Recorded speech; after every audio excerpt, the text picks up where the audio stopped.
Hello, इस video में हम डिस्कस करेंगे 2022 के यूपीएससी प्रीलिम्स हिस्ट्री के क्वेश्चंस। तो पिछले जो वीडियो में हमने ऑलरेडी 2023 और 2024 के हिस्ट्री के पीवाईक्यू डिस्कस कर लिए हैं।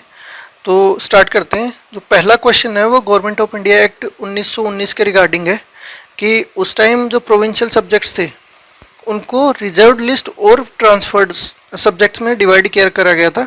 इन्होंने पूछा गया है कि रिजर्व्ड सब्जेक्ट में कौन कौन से किस किस को ट्रीट किया जा रहा था। तो administration of justice, local self government, land revenue, police, ये सब ऑप्शन दे। तो जो ट्रांसफर्ड सब्जेक्ट्स थे वो क्या थे? वो जो इंडियन मिनिस्टर्स थे उनके अंडर आते थे। तो वो कौन कौन से थे? एक तो लोकल सेल्फ गवर्नेंस हो गया, जैसे एजुकेशन हो गया, हेल्थ हो गया, और इसके अलावा एग्रीकल्चर हो गए। तो ये जो सब्जेक्ट थे ये बेसिकली ट्रांसफर सब्जेक्ट की कैटेगरी में आते थे। और जो रिजर्व्ड सब्जेक्ट थे वो बेसिकली क्या थे? जो गवर्नर और एग्जीक्यूटिव काउंसिल है, गवर्नर और उसकी जो एग्जीक्यूटिव काउंसिल है उसके लिए रिजर्व किए जाते थे। मतलब उनके ऊपर जो इंडियन मिनिस्टर जो इलेक्ट होके या फिर नॉमिनेट होके आते थे उनको ज्यूरिडिक्शन नहीं था।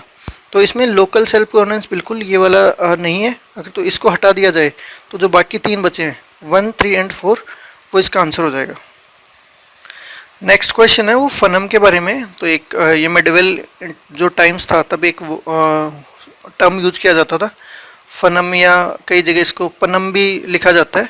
तो ये बेसिकली कोइंस को बोलते थे।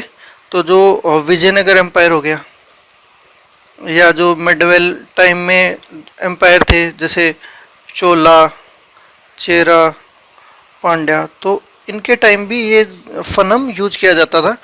बेसिकली ये गोल्ड प्लस सिल्वर, गोल्ड या सिल्वर का हो सकता है और कई बार ये मिक्स्ड भी होता था। तो फनम बेसिकली एक कॉइन का नाम है जो मिडवेल टाइम में यूज में लिया जाता था। तो नेक्स्ट क्वेश्चन है वो फ्रीडम फाइटर के रिगार्डिंग है कि बरिंदर कुमार घोष, जोगेश चंद्र चटर्जी या फिर रास बिहारी बोस किससे लिंक थे? तो ये जो अपने बरिंदर कुमार घोष हैं, तो अगर इनका हम देखें तो ये जो अनुशीलन समिति है उससे इनका रिलेशन था। और बेसिकली ये बंगाल में रिवोल्यूशनरी ग्रुप से रिलेटेड थे।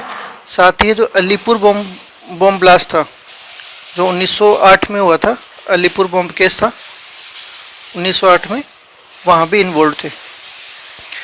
जो जोगेश चंद्र चटर्जी है ये बेसिकली जो HSR है, हिंदुस्तान सोशलिस्ट रिपब्लिकन एसोसिएशन, उससे लिंक थे। और इनका काकोरी जो कॉन्स्पिरेसी थी उसमें उनका योगदान था।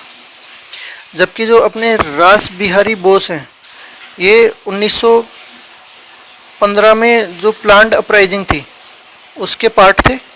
इन्होंने गदर के साथ बिल्कुल क्लोजली काम किया था और इन्होंने इंडियन इंडिपेंडेंस लीग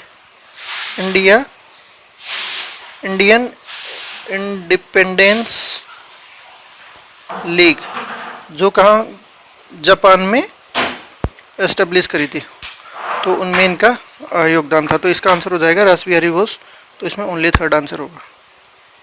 और इसके अलावा गदर का पढ़ लेते हैं। गदर एक क्या था? सैन फ्रांसिस्को जो USA में है वहाँ पे इसको फाउंड किया गया था अराउंड 1913 में। और इसका जो एम था वो ये था कि इंडिया को आर्म्ड स्ट्रगल के थ्रू इंडिया को लिबरेट कर लेना। इसके बाद जो नेक्स्ट क्वेश्चन है वो क्रिप्स मिशन के रिगार्डिंग है।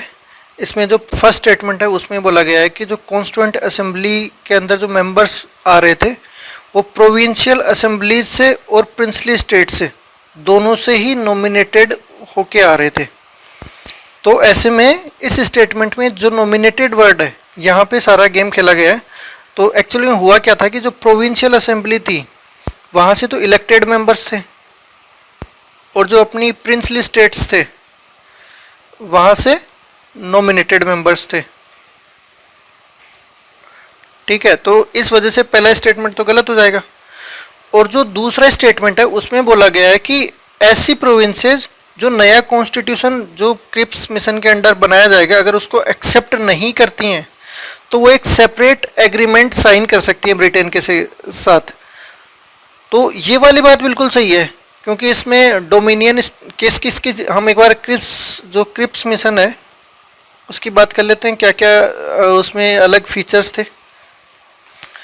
तो एक तो भाई डोमिनियन स्टेटस की बात करें, दूसरा बोला था कि जो सेपरेट एग्रीमेंट है वो साइन कर सकते हैं, और क्रिप्स मिशन ने जो प्रोविंसेस है उनको ऑप्ट आउट करने का ऑप्शन दिया था कि आप ना अगर नहीं चाहते हो ब्रिटेन के साथ मिलना तो उस केस में ऑप्ट आउट कर सकते हैं।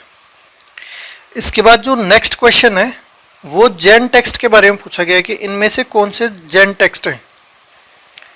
तो नीति पकड़ना है, ये बेसिकली एक बुद्धिस्ट टेक्स्ट है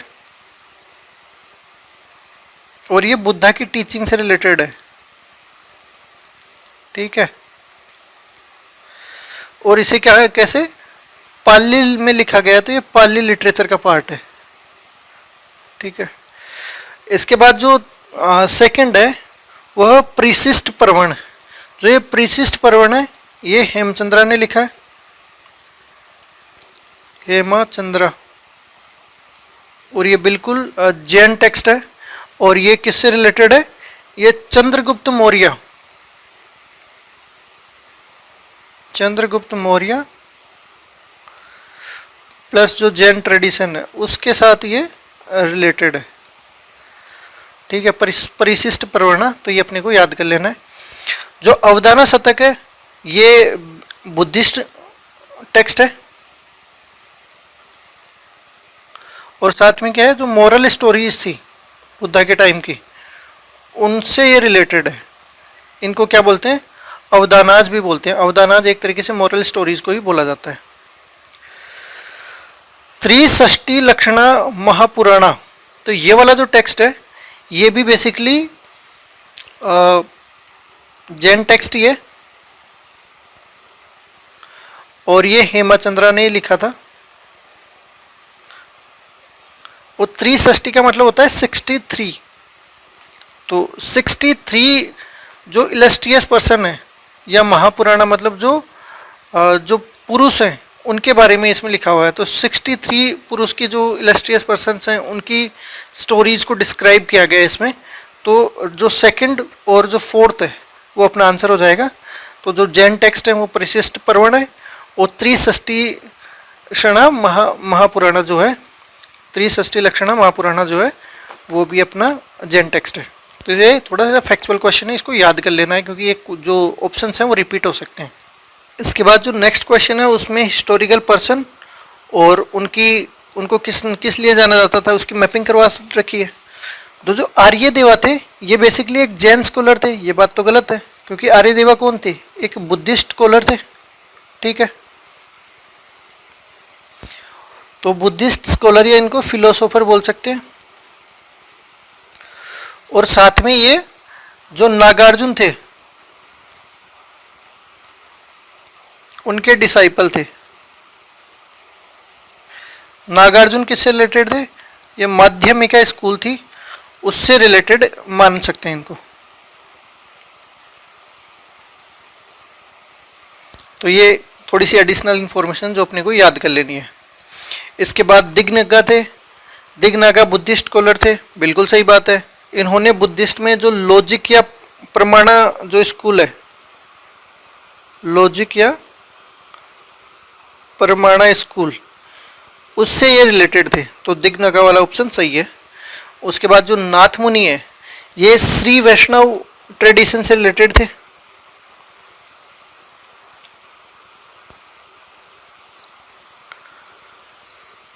और ये जो अलवार सेंट्स थे उनसे भी इनका लेना देना था। तो बेसिकली इन्होंने जो अलवार का सबसे फेमस टेक्स्ट है वो कौन सा है, दिव्य प्रबंधम।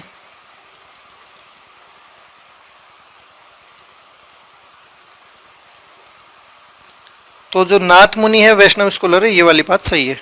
तो यहाँ से ओनली 2 पेयर इसका आंसर हो जाएगा। इसके बाद जो नेक्स्ट क्वेश्चन है वो मंगोल इन्वेजन के रिगार्डिंग पहला स्टेटमेंट दे रखा है कि first Mongol invasion happen during the reign of Jalaluddin Khilji. तो ये वाली बात तो गलत है, क्योंकि जो फर्स्ट मंगोल इन्वेजन हुआ था वो बेसिकली इल्तुतमिश के टाइम हुआ था, इल्तुतमिश के टाइम, ठीक है। और जो फर्स्ट मंगोल इन्वेजन में कौन आया था, तो जेंगिस खान आया था। किसका पीछा करते हुए, ये चेज कर रहा था, किसको चेज कर रहा था, जलालुद्दीन मंगबुरानी, दीन मंगबुरानी, इसको पीछा करते हुए जंगीज खान फर्स्ट मंगोल इन्वेजन के टाइम आया था। सेकंड जो ऑप्शन है वो बोल रहा है क्या है कि during reign of Alauddin Khilji one of the Mongol assault march to Delhi and besiege the city. तो ये वाली बात बिल्कुल सही है।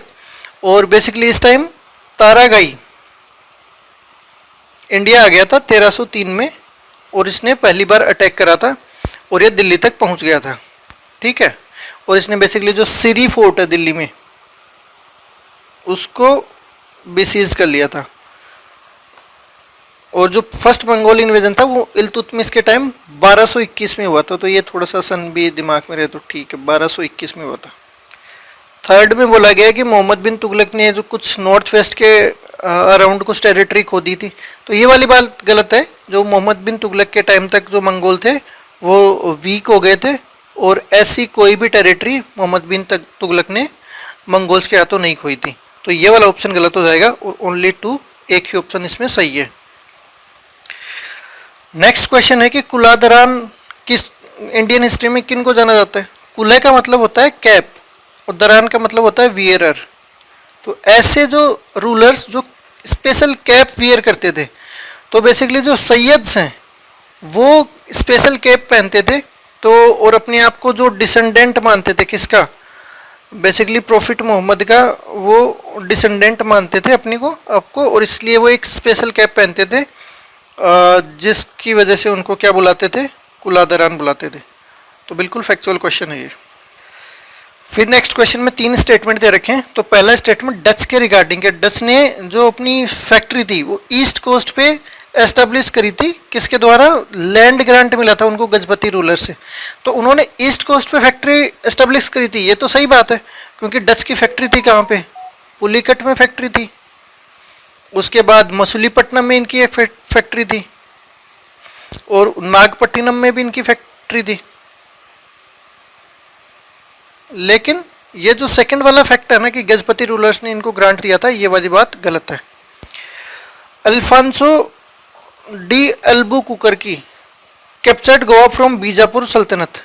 तो ये वाली बात सही है, क्योंकि जो ये कौन था, ये एक पोर्तुगीज गवर्नर था, और इसने 1510 में गोवा को कैप्चर कर लिया था बीजापुर से। तो ये वाला फैक्चुअल चीज़ें सही है। East India company established a factory at Madras on the port plot of land lease from representative of Vijayanagar empire. तो ये वाला स्टेटमेंट सही है। बेसिकली ये जो फैक्ट्री थी ना, यही क्या था, फोर्ट सेंट जॉर्ज, यहीं पे बनाया गया था। तो ये एक जो विजयनगर का उस टाइम के रिप्रेजेंटेटिव था, उन्होंने कुछ लैंड लीज पे दी थी। उसके बाद ये फोर्ट सेंट जॉर्ज बनाया था। तो ये तो कहाँ था, मद्रास में। और जो फोर्ट विलियम था वो कहाँ था, वो था कोलकाता में। तो ये दोनों फोर्ट बड़े इंपॉर्टेंट थे जो मिडिवल टाइम में और ईस्ट इंडिया कंपनी के अर्ली रूल में। तो इन दोनों के रिगार्डिंग जो इन्फॉर्मेशन है वो अपने को पढ़ लेनी है। तो इसमें आंसर 2 और 3 सही हो जाएगा। अब जो नेक्स्ट क्वेश्चन है वो कौटिल्य अर्थशास्त्र में क्या लिखा गया है उसके बारे में है कि एक पर्सन को स्लेव बनाया जा सकता था as a result of judicial punishment. अब ये काफ़ी कंट्रोवर्शियल सा स्टेटमेंट है। कई जगह लिखा हुआ है कि अच्छा जुडिशियल पनिशमेंट से बनाया जा सकता था, या फिर कोई अगर कोई डेट पे नहीं करता तो उस केस में स्लेव बनाया जा सकता था, या फिर कोई क्राइम का पनिशमेंट होता उसकी वजह से भी स्लेव बनाया जा सकता था। लेकिन यूपीएससी के जो ऑफिशियल आंसर किया है उसमें इस ऑप्शन को गलत किया गया है। तो लेकिन फिर भी ये मतलब एग्जाम सिनेरियो में इसको कर पाना डिफिकल्ट था। बाकी दोनों ऑप्शन एक बार देख लेते हैं। Female slave bore her master a son she was legally free. तो ये था कि अगर बच्चा हो जाए और वो भी लड़का हो जाए तो एक तरीके से पैट्रियार्की भी दिखा रहा है, तो उस केस में फीमेल स्लेव को फ्री मान लिया जाता था। और अगर लड़का पैदा हुआ तो उसको जो फुल लीगल स्टेटस मिलता था मास्टर सन। तो ये वाली बात भी सही है। तो जो पैट्रियार्किकल माइंडसेट है वो दोनों ही जो ऑप्शन है उनमें दिख रहा है। तो हमें कभी भी जो कौटिल्य अर्थशास्त्र से रिलेटेड अगर कोई क्वेश्चन आए फर्दर, तो उसमें इस बात को ध्यान रखना है कि जो पैट्रियार्की उस टाइम एक तरीके से लोगों के दिमाग पे हावी थी और वो कौटिल्य के अर्थशास्त्र में भी विजिबल था। तो इसमें 2 और 3 करेक्ट आंसर है। बेसिकली जहाँ पे ग्रीन लगा हुआ है ना जिन जिन पे, तो वो एक करेक्ट आंसर है। नेक्स्ट जो क्वेश्चन है वो ऐसा होगा कि मेजर रॉक एडिक्ट की साइट और उसकी लोकेशन से रिलेटेड, जैसे धौली उड़ीसा में, तो बिल्कुल धौली उड़ीसा में है, ये बात सही है। कहाँ है? भुवनेश्वर के आसपास है। और ये यहाँ पर क्या है, जो फेमस कलिंगा वॉर इंस्क्रिप्शन है,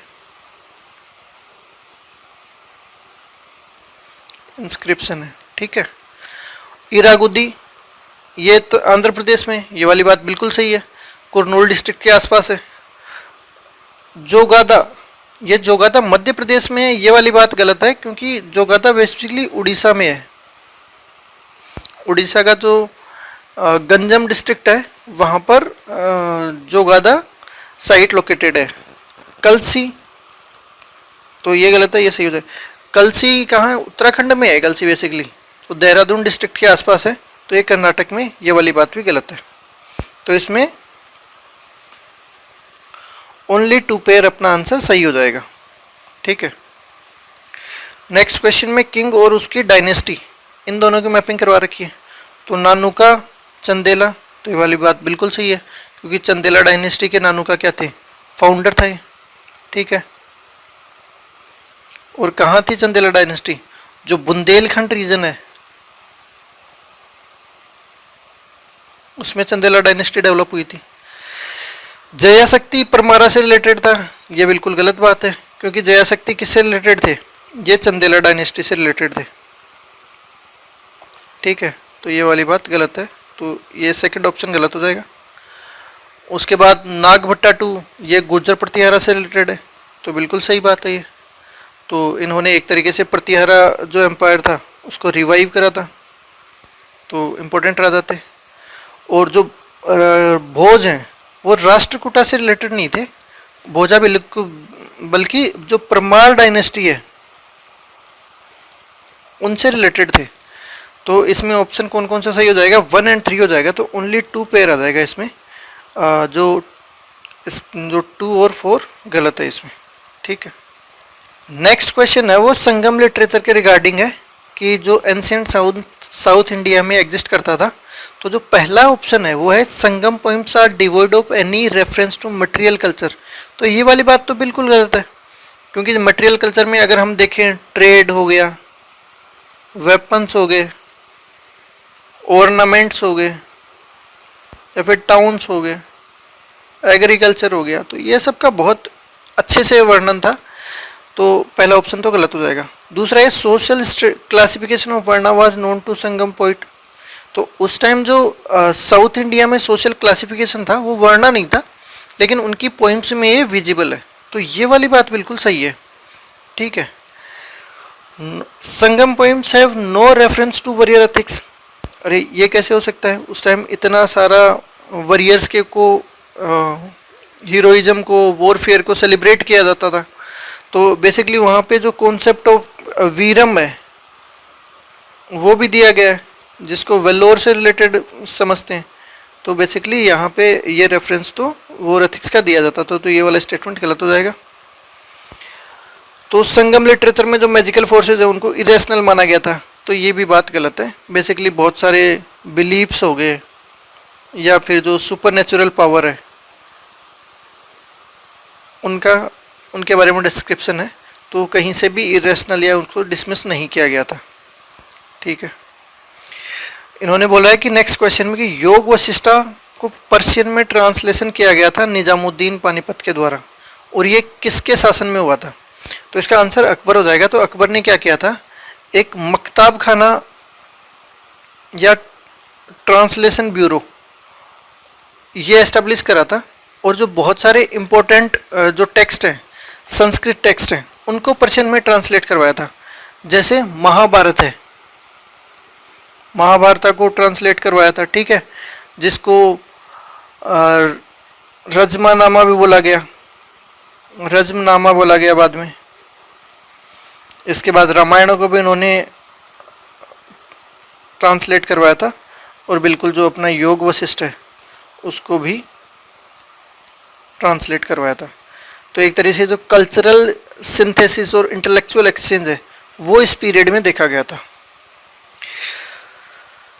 तो जो 2023 के अराउंड एक सेकेंड टॉलेस्ट स्टैच्यू था वर्ल्ड का रामानुज का, वो हैदराबाद में बनाया गया। तो इसमें रामानुज की टीचिंग के बारे में पूछ रखा है। तो रामानुज की टीचिंग में salvation was the achieved by devotion. तो बोला गया कि साल्वेशन को बेस्ट तरीके से डिवोशन से अचीव किया जा सकता है। तो ये वाला टीचिंग सही है। बाकी एक बार ऑप्शन देख लेते हैं। Veda are eternal, self existent and wholly authoritative.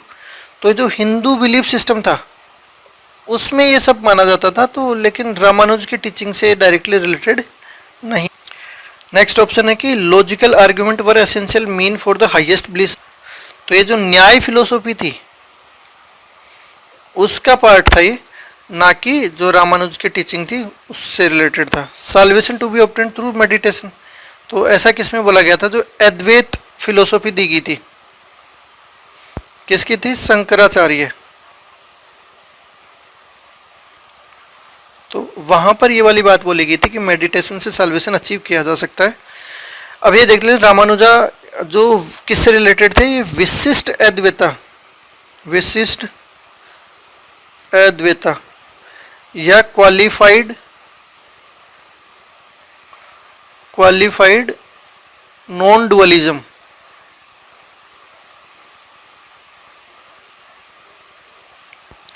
इससे रिलेटेड थे। और इन्होंने जो भक्ति मार्ग है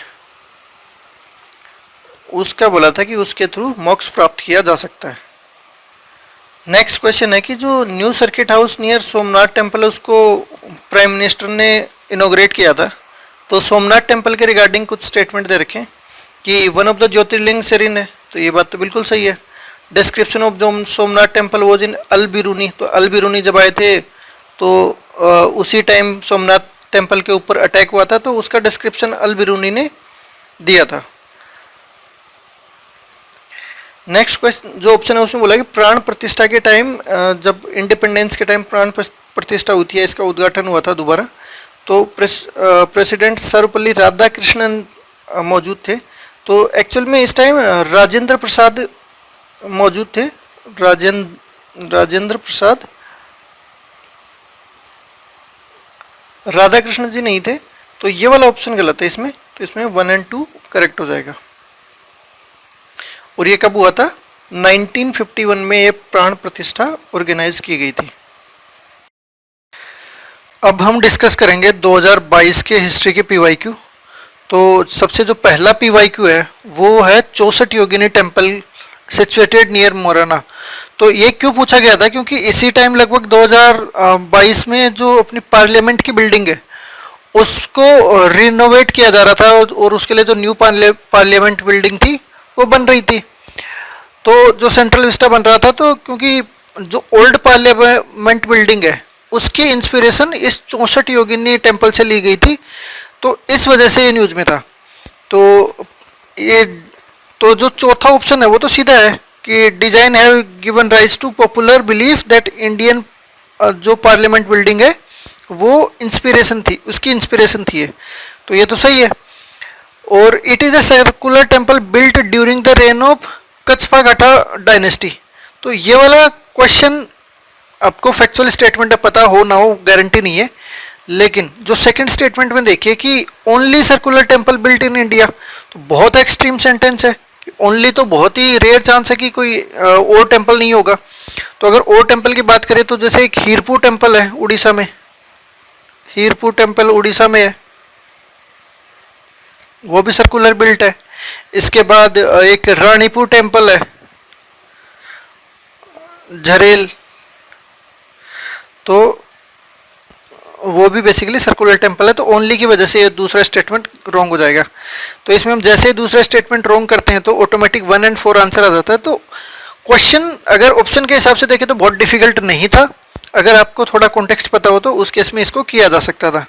अब जैसे तीसरा स्टेटमेंट देख लेते हैं, प्रमोट वैष्णव कल्ट।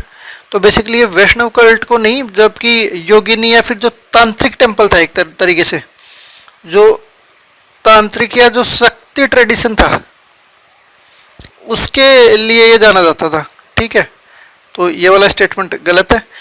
चौथा अपन ने डिस्कस कर लिया, तो इसमें 1 और 4 आंसर हो जाएगा, तो इसमें सी आंसर है। ठीक है, which one of the following town is well known for elaborate system of water harvesting और मैनेजमेंट। तो यहाँ पे कई डैम्स भी बनाए गए थे ताकि हम वाटर को चैनलाइज कर सके, मतलब रिजर्वायर्स की बात करेंगे। तो ये ड्रेनेज सिस्टम सबसे एफिशिएंट इनमें से किस साइट पे था? तो इसी साल जो धोलावीरा है उसको वर्ल्ड हेरिटेज साइट का दर्जा दिया गया था। तो बहुत ही एंटिसिपेटेड क्वेश्चन था और इसका आंसर धोलावीरा ही हो जाएगा।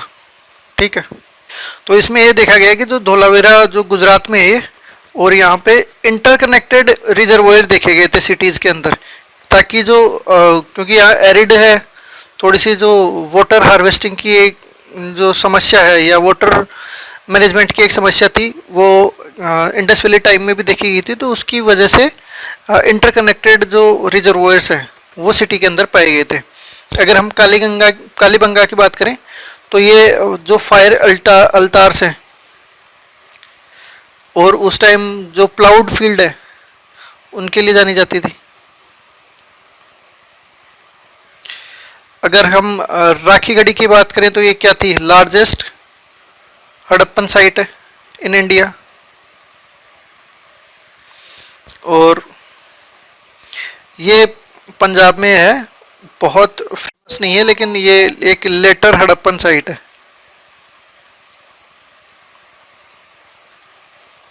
North ward situated. इसके बाद जो नेक्स्ट क्वेश्चन है वो है कि first quarter of 17th century में ईस्ट इंडिया कंपनी ने कहाँ अपनी फैक्ट्रीज लगाई थी? तो first quarter of 17th century का मतलब हो गया 1600 से लेके 1625 तक। तो इस टाइम जो ईस्ट इंडिया कंपनी है वो बेसिकली जो मुगल दरबार में जहांगीर हो गया, शाहजहाँ हो गया, तो इनके दरबार में आके परमिशन मांग रही थी। तो बेसिकली इन्होंने जो फैक्ट्री लगाई हैं वो मुगल टेरिटरी है उसी में मोस्टली लगाई हैं। तो जैसे भरूच हो गया, सूरत हो गया, तो ऐसी जगहों पे इन्होंने जो इनिशियल फैक्ट्रीज हैं वो लगाई हैं। अब जैसे श्रीकाकुलम, यहाँ फैक्ट्री लगाई तो है, ये जगह आंध्र प्रदेश में है लेकिन ये बाद में लगाई है। त्रिचिनोपोली या इसको तिरुचिरापल्ली भी बोलते हैं कई जगह पे। तो यहाँ तो फैक्ट्री लगी है लेकिन यहाँ कोई फैक्ट्री इन्होंने जो ब्रिटिश है उन्होंने ईस्ट इंडिया कंपनी ने नहीं लगाई थी। लेकिन ये जो कर्नाटक जो पॉलिटिक्स हुआ था उसका एक इम्पोर्टेंट सेंटर था। तो इसमें जो आंसर है वो ओनली 1 आ जाएगा, भरूच। एग्जाम सेटिंग में कर पाना थोड़ा सा मुश्किल है क्योंकि श्रीकाकुलम में फैक्ट्री लगाई थी लेकिन इसका सन एग्जैक्टली याद रख पाना मतलब काफ़ी डिफिकल्ट हो जाता है। नेक्स्ट जो क्वेश्चन है वो बोल रहा है कि डिक्लाइन ऑफ गुप्ता से राइज ऑफ हर्षवर्धन, यानी अर्ली 7th सेंचुरी की बात हो रही है लेकिन इसका मतलब कि 600 से वही मान लो 625 के आसपास फर्स्ट क्वार्टर की भी बात करें हम, तो इस टाइम कौन कौन सी नॉर्दर्न इंडिया में पावर थी? तो हम देखते हैं कि गुप्ता ऑफ मगध, तो जो लेटर गुप्ता थे तो गुप्ता पूरी तरह फिनिश हुए नहीं थे, तो लेटर गुप्ता अभी भी थोड़ा बहुत रूल कर रहे थे। तो ये वाली बात तो सही है। परमार ऑफ मालवा की बात करें तो 9th से 14th सेंचुरी के आसपास ये लोग परमार ऑफ मालवा एग्जिस्ट कर रहे थे। उपेंद्र कृष्ण राजा इनके फाउंडर थे। तो ये वाला 6th सेंचुरी के एंड में तो नहीं थे, तो ये वाला तो ऑप्शन गलत हो जाएगा। पुष्यभूति ऑफ थानेसर, इस डायनेस्टी से तो हर्षवर्धन खुद ही बिलोंग करते थे, तो ये वाला है। साथ ही हम जो एक स्टोरी सुनते हैं जिसमें जो हर्षवर्धन है उसकी बहन का अपहरण हो जाता है, उसके पति का डेथ हो जाती है, तो उस पूरे एपिसोड में हम 2 और जो डायनेस्टीज के नाम सुनते हैं वो एक है मुखारी ऑफ कन्नौज, दूसरा मैत्रिकाज ऑफ वल्लभी। तो ये दोनों भी उसके आंसर हो जाएंगे यादव ऑफ देवगिरी में ये बेसिकली 850 से लेके 1300 के आसपास तक एग्जिस्ट कर रहे थे, तो ऐसे में ये वाला आंसर नहीं होगा। और ये यादव ऑफ देवगिरी है, ये बेसिकली जो करंट डे या मॉडर्न डे महाराष्ट्र है वहाँ के आसपास रूल कर रहे थे। तो इसमें आंसर क्या हो जाएगा, 1, 3, 4 एंड 6। नेक्स्ट जो क्वेश्चन है वो इसमें पूछ रखा है कि जो पुर्तगीज राइटर नूनीज है उसके अनुसार जो विजयनगर के अंदर वुमेन है वो किस किस चीज़ में एक्सपर्ट थी। देखो, एक्सपर्ट से आप कंफ्यूज हो सकते हो कि बहुत एक्सपर्ट ही होनी चाहिए या फिर उसका मेंशन ही होना चाहिए, लेकिन देखिए एक तो इस क्वेश्चन का मोटिव क्या है कि विजयनगर एम्पायर के टाइम जो वुमन थी उसकी हालत बहुत स्ट्रॉन्ग थी और वो अलग अलग फील्ड में पार्टिसिपेट कर पा रही थी। तो जैसे वो क्या कर रही थी, रेसलिंग में पार्टिसिपेट कर रही थी, उसके बाद एस्ट्रोलॉजी में हो गया, अकाउंटिंग हो गया, सूद सेइंग जिसमें फॉर्चून टेलिंग है, उन सब में जो वुमन का रोल है वो था। तो यहाँ पे ऐसे क्वेश्चन, क्योंकि इसमें किसी भी ऑप्शन को गलत कर पाना बड़ा मुश्किल है, तो इसलिए इसका all of the above UPSC ने भी आंसर दिया है और इसको हम आराम से एग्जाम सेटिंग में भी गेस कर सकते हैं। ठीक है, जो नेक्स्ट क्वेश्चन है वो स्पेसिफिक लोकेशन के बारे में कि मदनपाली करके एक जगह है, वहाँ जो आंध्र प्रदेश में है, तो उसके रिगार्डिंग कौन सा स्टेटमेंट सही है। तो Pingali Venkaiah designed the try colour national flag here, तो ये बात तो सही है कि इन्होंने जो पिंगाली वेंकैया है इन्होंने ट्राई कलर जो अपना नेशनल फ्लैग है उसको डिजाइन किया था, पर फ्रॉम हियर ये वाली बात गलत है, तो इस वजह से ये वाला स्टेटमेंट गलत हो जाएगा। Pattabhi Sitaramayya led the quit India movement from Andhra region, तो इस जो मदनपाले का जो स्पेसिफिक जगह है उसका भी क्विट इंडिया मूवमेंट की लीडरशिप से कोई लेना देना नहीं था, तो ये भी गलत है। Rabindranath Tagore translated the national anthem from Bengali to English here, तो ये वाला स्टेटमेंट सही है। तो इन्होंने जो नेशनल एंथम है जन गण मन अपना, उसको बंगाली से इंग्लिश में ट्रांसलेट किया था एट बेसेंट थियोसॉफिकल कॉलेज। कहाँ किया था, बेसेंट थियोसॉफिकल कॉलेज मदनपाले में किया था। मैडम बालावाट्सकी और Olcott set up headquarter of Theosophical Society here, तो ये तो अपन काफ़ी पढ़ते हैं। ये पहला जो इसका हेडक्वार्टर है वो अदयार चेन्नई में करा था, तो ये वाला स्टेटमेंट भी गलत था, तो ओनली सी इसमें सही है। नेक्स्ट क्वेश्चन है वो एक हिस्टोरिकल प्लेस किस वजह से जाना जाता है, जैसे बुर्जोएम में ये रॉक कट सेरिन, तो एक्चुअल में क्या होता है, जो बुर्जोएम में ना पिट ड्वेलिंग के लिए जाना जाता है कि वहाँ जमीन के भीतर ऐसे गड्ढे बना दिए जाते थे और उन गड्ढों में फिर कुछ कुछ वो रहने का मतलब जो भी एंशियंट पीपल लोग थे वो वहाँ रहते थे, तो पिट ड्वेलिंग के लिए जाना जाता है ना कि रॉक कट्स के लिए, तो ये वाली बात तो गलत है। चंद्रकेतुगढ़ टेराकोटा आर्ट के लिए जाना जाता था, तो ये वाली बात सही है। चंद्रकेतुगढ़ एक और क्वेश्चन में फिर बाद में पूछा गया है, तो ये कहाँ है, वेस्ट बंगाल में है, तो यहाँ से देखिए ये ऑप्शन बाद में रिपीट हुआ है, 2024 में रिपीट हुआ है, तो इसलिए ये ऐसे ऑप्शंस को पढ़ना ज़रूरी है। तो ये टेराकोटा आर्ट के लिए जाना जाता है, ये वाली बात सही है कि यहाँ पे टेराकोटा फिगर्स पाए गए थे। गणेश्वर ये कॉपर आर्टिफैक्ट्स के लिए जाना जाता है, तो बिल्कुल जो गणेश्वर जोधापुरा है, ये वाली जो कल्चर है ये कॉपर ऑब्जेक्ट्स के लिए जानी जाती है, तो इसमें 2 और 3 सही है, पहला गलत है। अब देखिए ये 2022 में क्वेश्चन मंगोल्स के ऊपर पूछा गया था, सेम इसी थीम पे क्वेश्चन पूछा गया 2023 में, तो ये थीम रिपीट हुई है। तो it was during the reign of Iltutmish the Genghis Khan reach the Indus in pursuit of the fugitive Khwarizmi prince, तो ये वाली बात बिल्कुल ठीक है। ये ख्वारिज्मी प्रिंस कौन था, ये था आपका जलालुद्दीन मंगबुरानी, जलालुद्दीन मंगबुरानी। तो इसकी तलाश में जो अपना चंगेज खान है वो इंडस तक आ गया था, तो ये पहला अटैक जो मंगोल का पहला अटैक वो इल्तुतमिश के टाइम हुआ था, और ये सन कौन सी थी, 1221, तो 1221 में पहला मंगोल अटैक हुआ था। It was during the reign of Muhammad bin Tughlaq, Timur occupied Multan. तो देखिए तैमूर का अटैक इंडिया में हुआ था 1398 में हुआ था, और जो मोहम्मद बिन तुगलक है वो तो लगभग 1325 से लेके 1351 के आसपास रहा था। तो इसका तो टाइमिंग मैच ही नहीं होता। तो तैमूर जब इंडिया में आया था उस टाइम कौन था? नासिरुद्दीन मोहम्मद तुगलक, एम तुगलक। तो ये राजा था, ना कि मोहम्मद बिन तुगलक राजा था। उसके बाद नेक्स्ट है कि it was during the reign of Devaraya two of Vijayanagar empire Vasco da Gama reach the Kerala. तो वोस्को डिगामा कब आया था इंडिया में? वो आया था 1498 में, ठीक है। और देवराय टू कब था? वो लगभग बिफोर 1446। तो इन दोनों का भी सन मैच नहीं हो रहा, इसलिए ये वाला ऑप्शन भी गलत हो जाएगा और only one would be correct answer. एक तरीके से देखें जो पहला ऑप्शन है वो 2023 अगले ही साल रिपीट हुआ है, जिसमें ये इस स्टेटमेंट को गलत बताया गया है कि उसमें फर्स्ट अटैक बोला था कि किसी और राजा के टाइम हुआ था। तो ये एक तरीके से ये जो पहला ऑप्शन है वो रिपीट हुआ है। अब ये सेंट फ्रांसिस जेवियर के बारे में बोल रखा है कि ये फाउंडिंग मेंबर था जेसिट ऑर्डर का। तो ये वाली बात सही है, ये फाउंडिंग मेंबर था। तो सोसाइटी ऑफ जीसस है उसका। ये जो जेवियर्स हैं वो फ्रांसिस जेवियर वो गोवा में died in Goa and a church dedicated to him there. तो ये वाली बात गलत है कि ये गोवा में इनकी डेथ हुई थी। एक्चुअल में सांगचुआन आइलैंड जो है सांगचुआन चाइना, वहाँ पर इनकी डेथ हुई थी, ठीक है। इसकी इनकी जो बॉडी है उसको प्रिजर्व किया गया था इन गोवा। तो इनकी बॉडी को प्रिजर्व किया था।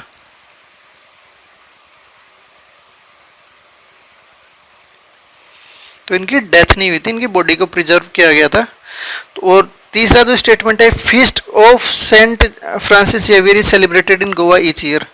तो बिल्कुल ये वाली बात सही है कि हर साल 3 दिसंबर को एक एनुअली क्या किया जाता है, फीस्ट को सेलिब्रेट किया जाता है। तो इसमें 1 और 3 आंसर हो जाएगा।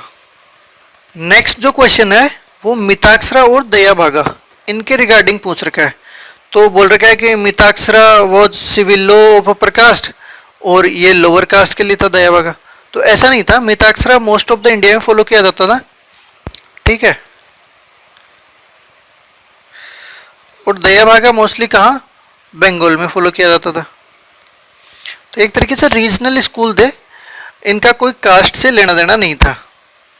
अब नेक्स्ट स्टेटमेंट है कि जो मिताक्षरा सिस्टम है उसमें सन लाइफ टाइम में फादर की लाइफ टाइम अगर फादर अभी लिविंग है तो उस केस में भी प्रॉपर्टी राइट क्लेम कर सकते थे, लेकिन दयाभागा में ओनली डेथ के बाद ही प्रॉपर्टी राइट क्लेम कर सकता था। तो ये वाली बात बिल्कुल सही है। बेसिकली क्या होता था, जो एंसेस्ट्रल प्रॉपर्टी राइट्स हैं वो मिताक्षरा में फादर के लाइफ टाइम भी शेयर होते थे, लेकिन दयाभागा में केवल फादर की डेथ के बाद ही मिलते थे। अब ये बोल रहा है कि मिताक्षरा के अंदर मेल मेंबर को ही केवल प्रॉपर्टी राइट होते थे, दयाभागा में मेल और फीमेल दोनों को होते थे। तो ऐसा नहीं है, दोनों ही मिताक्षरा और दयाभागा में मोस्टली जो प्रॉपर्टी राइट है वो मेल मेंबर को ट्रांसफर होते थे।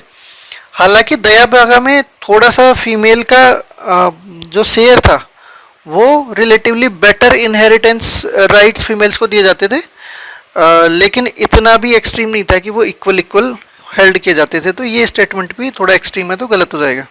तो इसमें only 2 would be answer.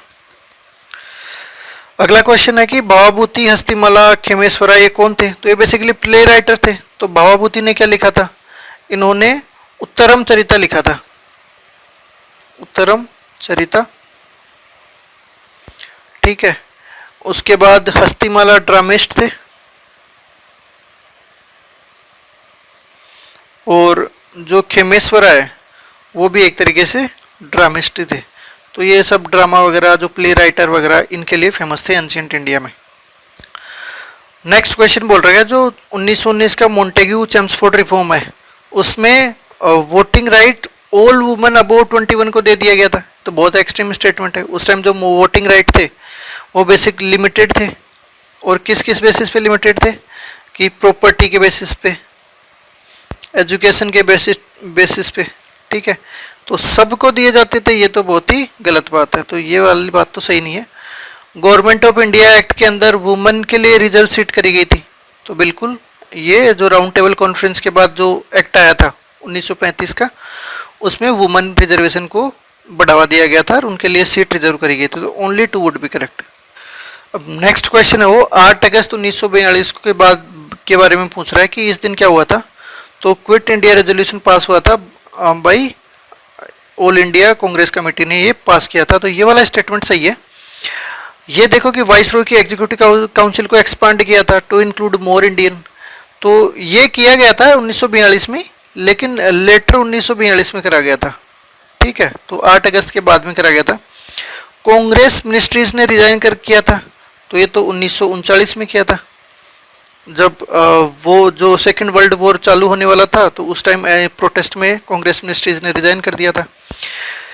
Christ proposed an Indian union with full dominion status once second world war was over, तो ये कब किया गया? तो मार्च 1942 में क्रिस मिशन आया था। तो जो एक तरीके से जो क्विट इंडिया रिजोल्यूशन अडॉप्ट किया गया, तो उससे पहले ही ये मार्च में क्रिप्स मिशन आ गया था। उसके बाद ये फैक्चुअल क्वेश्चन है कि सॉन्ग फ्रॉम प्रिजन किसने लिखा था, तो बेसिकली इन्होंने ट्रांसलेट किया था इंडियन रिलीजियस लिरिक्स को इंग्लिश में, तो ये बेसिकली गांधी जी ने करा था, ठीक है। तो जो उनका इम्प्रिजनमेंट था, तो उस टाइम जेल में रहते हुए उन्होंने ट्रांसलेशन किए थे। नेक्स्ट क्वेश्चन पूछ रखा है कि मिडवेल टाइम में साइज को असेंडिंग ऑर्डर के सीक्वेंस में अरेंज करो। तो जो परगना है वो सबसे छोटी इकाई थी, फिर सरकार थी, और सूबा सबसे बड़ी इकाई थी। तो ये बेसिकली जो मुगल पीरियड था, मुगल्स भी फॉलो करते थे, और उससे पहले विजयनगर एम्पायर से ऐसा सा चलता हुआ आ रहा था। तो मुगल्स के टाइम जो मिडवेल इंडिया में सूबा सबसे बड़ी इकाई थी इन दोनों में, तो इसमें option A would be correct answer. Question है कि इनमें से कौन था जो सेक्रेटरी था हिंदू फीमेल स्कूल का, जो बाद में बेथुन फीमेल स्कूल के नाम से जाना गया।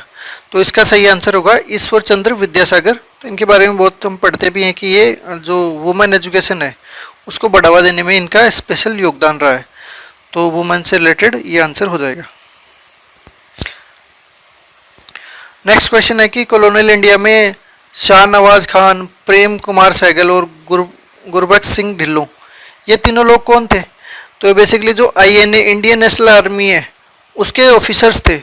तो ये जो 1945-46 में जो फेमस INA ट्रायल्स हुए थे, उसमें इन तीनों का ट्रायल हुआ था, और इसलिए ये काफ़ी फेमस थे। तो ये मतलब काफ़ी स्ट्रेट फॉरवर्ड क्वेश्चन है, और ये तीनों इसलिए फेमस थे क्योंकि शाहनवाज खान मुस्लिम है, उसके बाद ये सहगल साहब हिंदू हैं, और ये सिख हैं।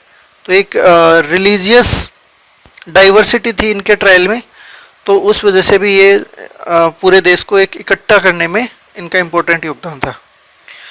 नेक्स्ट क्वेश्चन है वो पूछ रखा है कि जो निजामुद्दौला कोर्ट है वो हैदराबाद स्टेट से इमर्ज करा। तो बेसिकली ये दोनों ही मुगल जो थे उनके अंदर 2 प्रोविंसेज आती थी, आरकोट और आपकी हैदराबाद। नॉमिनली ये इसके अंडर आता था, पर एक्चुअल में ये दोनों सेपरेट थी। तो ये वाला तो गलत हो जाएगा कि इससे इमर्ज हुआ है। दूसरा है कि Mysore kingdom emerged out of Vijayanagar empire. तो ये वाली बात सही है कि विजयनगर एम्पायर का डिक्लाइन हुआ, तो मैसूर अंडर वोडियार जो डायनेस्टी है उसके अंदर मैसूर इमर्ज हुआ। तो एक तरीके से इसका सक्सेसर स्टेट की तरह ही था Mysore. Rohilkhand was formed out of territories occupied by the Ahmad Shah Durrani.